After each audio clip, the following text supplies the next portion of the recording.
آزادی بیان言论自由 free speech. So, in an ideal scenario, in your case, what would you have liked the government to have done? What would have been the ideal response by the government? So the intelligence agencies in Britain are the most legally protected and least accountable of all intelligence agencies across the Western world. So at the moment that means there is no avenue for any whistleblower to go to, and there is no real oversight of the intelligence agencies themselves. MI5 was put on a legal footing in 1989 with the Security Service Act.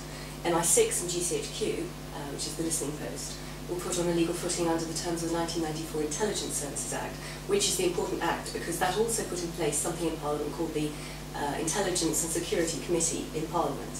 Now this was a sort of sticking plaster of oversight, and in fact it's powerless. It can only investigate matters of policy, finance and administration. It is particularly not allowed to investigate allegations of operational criminality or anything like that.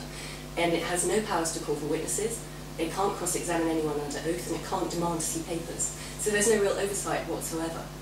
So I would suggest, as a whistleblower coming out of the intelligence agencies, one thing they could do would be to put some real meaningful oversight in Parliament with a proper parliamentary committee, because again the ISC is only accountable to the Prime Minister, who can then vet its findings and not release them to the public. So if we had a proper, powerful ISC that was, and the members were elected by their parliamentary peers, and they had proper powers to investigate crime, the whistleblowers could conceivably go to them and give their evidence, provided they were confident that the ISC would do its duty and properly investigate allegations of crime.